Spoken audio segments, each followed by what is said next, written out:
കേരളത്തിലെ മുസ്ലിം സമുദായം ഇന്ത്യയിലെ പൊതുവിലുള്ള മുസ്ലിം സമുദായത്തെ പോലെ തന്നെ എത്രത്തോളം പിറകോട്ട് തള്ളാമോ അത്രമേൽ യാതൊരു അടിസ്ഥാനവുമില്ലാത്ത ആക്ഷേപങ്ങൾ നിറച്ച് പിന്നോട്ട് തള്ളിക്കൊണ്ടിരിക്കുന്ന കാലത്ത് വളരെ കൗതുകകരവും ചിരിക്കാൻ തോന്നുന്നതുമായ പുതിയൊരാരോപണമാണ് വ്യായാമം ചെയ്യുന്നിടത്തെ തീവ്രവാദ പ്രവർത്തനം.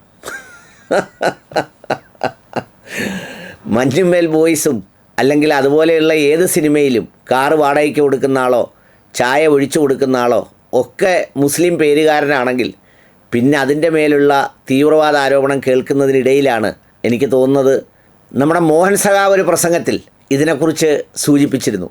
ഈ കൂട്ടായ്മ രൂപപ്പെടുന്നതിൻ്റെ ഒരു പ്രത്യേകതയുമൊക്കെ ഇപ്പോൾ കാന്തപുരത്തിലെ വിഭാഗത്തിലെ ആരോ പറഞ്ഞു എന്നാണ് പുതിയ ആക്ഷേപമായി കേൾക്കുന്നത്. അത് പുറത്തുവിട്ടിരിക്കുന്നത് റിപ്പോർട്ടർ ചാനലിലൂടെയാണ് എന്നതും അതിൻ്റെ ഒരു പ്രത്യേകതയാണ്.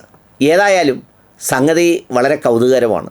ഈ മലബാറിലെ ആളുകൾ പൊതുവേ ഭക്ഷണശീലം വല്ലാത്ത അനാരോഗ്യകരമായ പ്രവണതകളിലേക്ക് പോകുമ്പോഴും ഒരുപാട് നെയ്യും അതുപോലെയുള്ള പലഹാരങ്ങളും മധുര പലഹാരങ്ങളും എല്ലാം കഴിച്ച് ഹൃദ്രോഗികളുടെയും പക്ഷാഘാത രോഗികളുടെയും ഷുഗർ രോഗികളുടെയും പ്രഷർ രോഗികളുടെയും ഒക്കെ എണ്ണം ഗണ്യമായി വർദ്ധിച്ചു വരുന്ന കാലത്ത് ഞാനും ഇങ്ങനെ പലയിടങ്ങളിലും 10-20 വീട്ടുകാർ ചേർന്ന് അവിടുത്തെ സ്ത്രീകൾ പ്രത്യേകമായി പുരുഷന്മാർ പ്രത്യേകമായി രാവിലെയും വൈകുന്നേരങ്ങളിലുമൊക്കെ ഈ പറയുന്ന തരത്തിലുള്ള വ്യായാമങ്ങൾ എടുക്കുന്ന വാർത്ത കേട്ടപ്പോൾ ഒരാശ്വാസമായിട്ടാണ് എനിക്ക് തോന്നിയത്.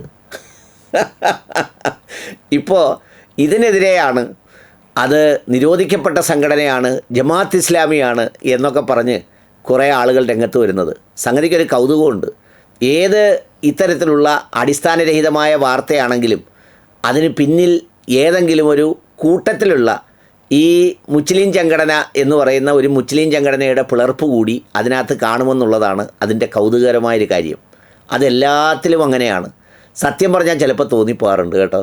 ഈ സമുദായം രക്ഷപ്പെടണമെങ്കിൽ ഈ പറയുന്ന താല്പര്യക്കാരായ വ്യത്യസ്ത തരത്തിലുള്ള കച്ചവടക്കാരായ ഈ ആളുകൾ എന്നെങ്കിലുമൊക്കെ ഇത് ദുർബലമായെങ്കിലേ ഈ സമൂഹം നന്നാവൂ എന്ന് വല്ലാതെ തോന്നിയിട്ടുണ്ട്. നമ്മളിപ്പോൾ ഈ അറബ് രാജ്യങ്ങളിലേക്കൊക്കെ ചെന്നാൽ അവിടെയൊക്കെ സുഖമായും സ്വസ്ഥമായും മനുഷ്യർക്ക് ജീവിക്കാൻ കഴിയുന്നത് എന്തുകൊണ്ടാണ്? അവിടെ ഈ പറയുന്ന സാധനത്തിനെ ഒന്നും അടുപ്പിക്കാത്തത് കൊണ്ടാണ്.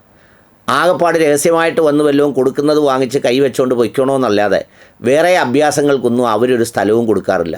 ഇവിടെ കിടന്നത് പൂന്ത് വിളയാടാനും തലമുറകൾക്കുള്ളത് സമ്പാദിക്കാനുമൊക്കെ ഇതിൽ നിന്ന് കിട്ടുന്നത് കൊണ്ടാണ് ഇതൊക്കെ നടക്കുന്നത്. സത്യം പറഞ്ഞാൽ ഞാൻ ഓർത്തു പോകുമായിരുന്നു, ഈ സമുദായത്തിൻ്റെ എന്തെല്ലാം കാര്യങ്ങളാണ് തീവ്രവാദ പ്രവർത്തനത്തിൽ വരുന്നത് എന്നുള്ളത് ഒരു പട്ടിക ഉണ്ടാക്കിയാൽ ചിരി വന്നു പോകും.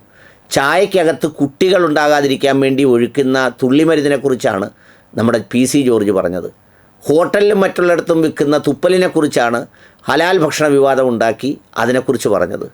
അത് ഇനി ക്രിസ്തുമസ് കേക്ക് വരെയുള്ളതിൽ മാർക്കറ്റ് ചെയ്തുകൊണ്ടിരിക്കുകയാണ്. പിന്നെ സിവിൽ സർവീസ് അല്ലെങ്കിൽ പഠിക്കാൻ കുട്ടികൾ ആരെങ്കിലും എവിടെയെങ്കിലും പോകുന്നതിനെക്കുറിച്ചാണ് ലവ് ജിഹാദ് പറയുന്നത്. വിദേശത്ത് എവിടെയെങ്കിലും പോയി ജോലി ചെയ്ത് കാശും കൊണ്ടുവരുന്നതിനാണ് ഈ സാമ്പത്തിക ജിഹാദ്, എല്ലാം പിടിച്ചു വാങ്ങുന്നു എടുക്കുന്നു എന്ന് പറയുന്നത്. പാചകപ്പുരയിൽ പോയി നമ്മുടെ പഴയിടം അദ്ദേഹം വെച്ച പാചകത്തിൽ ഇറച്ചിയില്ലെന്ന് നമ്മുടെ മൊട്ട സുരേഷ് കുമാർ പറഞ്ഞതിനെയാണ് മുസ്ലിങ്ങളുടെ മറ്റൊരു തീവ്രവാദമായി കാണുന്നത്. പിന്നെ അവർ ധരിക്കുന്ന വസ്ത്രം തീവ്രവാദമാണ്, പള്ളിയിൽ വിളിക്കുന്ന ബാങ്ക് തീവ്രവാദമാണ്, പള്ളിയിൽ നടക്കുന്ന നിസ്കാരം തീവ്രവാദമാണ്. ഇപ്പോൾ അവസാനം ഇതെല്ലാം കഴിഞ്ഞ് അവരുടെ കൊഴുപ്പ് കളയാൻ നടത്തുന്ന എക്സസൈസും ഈ പറയുന്നത് പോലെ സംഘടിതമായ തീവ്രവാദ പ്രവർത്തനത്തിൻ്റെ ഭാഗമാണ്. ഇനിയൊരു കാര്യം ചെയ്യുമോ നിങ്ങൾ, ഇത് ജമാഅത്ത് ഇസ്ലാമിയാണ് തുടങ്ങുന്നതെങ്കിൽ MEC 7 അങ്ങ് മാറ്റിയിട്ട് സുന്ന 8 എന്ന് പറഞ്ഞിട്ട് സുന്നി സംഘടന തുടങ്ങും, മുജാ 9 എന്ന് പറഞ്ഞിട്ട് മുജാഹിദ് സംഘടനകൾ തുടങ്ങും. എന്നിട്ട് വേണമെങ്കിൽ അതിൽ തന്നെ വ്യത്യസ്ത വിഭാഗങ്ങളായി മുജാവിസ് എന്ന് പറഞ്ഞാൽ വിസ്ഡം എന്ന് പറഞ്ഞിട്ട് വേറൊരാൾ തുടങ്ങും, മുജാ വേറെന്തെങ്കിലും പേരിട്ട് മറ്റൊരു തുടങ്ങും. അങ്ങനെ 4-5 ആളുകൾ എല്ലാവരും തുടങ്ങും. തബ്ലീഗുകാർ പിന്നെ തുടങ്ങുമെന്ന് എനിക്കറിയത്തില്ല. അങ്ങനെ ദക്ഷിണയും സമസ്തയുമൊക്കെ ഇനി ഈ പറഞ്ഞതുപോലെ രാവിലെ ഈ എക്സസൈസ് ചെയ്യുന്ന പ്രവൃത്തി തുടങ്ങണം. പറ്റുമെങ്കിൽ ഇങ്ങനെ എക്സസൈസ് ചെയ്യുമ്പോൾ പൊതുവിൽ കീഴ്ശ്വാസം നഷ്ടപ്പെടാൻ സാധ്യതയുണ്ട്. അതും സംഘടനാ തലത്തിൽ തന്നെ സമാഹരിച്ച് ഒരു ബയോഗ്യാസ് ആക്കി പാചകവും തുടങ്ങണമെന്നുള്ളതാണ് എൻ്റെ ഒരിത്. ഇവിടെ ഏറ്റവും സുഖമുള്ളവൻ ആരാന്ന് നോക്കിയേ, കള്ളിഷാപ്പിൽ പോകുന്നവനും കഞ്ചാവ് വിൽക്കുന്നവനും ഒരു പ്രശ്നവുമില്ല. അവനൊരു തീവ്രവാദിയല്ല ഇതിൻ്റെ കൂട്ടത്തിൽ. നല്ല സുഖമായി അടിക്കാം, കുടിക്കാം, രമിക്കാം. അവനെ സുന്നിക്കും വേണ്ട, മുജാഹിദിനും വേണ്ട, ജമാഅത്ത് ഇസ്ലാമിക്കും വേണ്ട, ആർക്കും വേണ്ട, മോഹന സഖാവിനും വേണ്ട.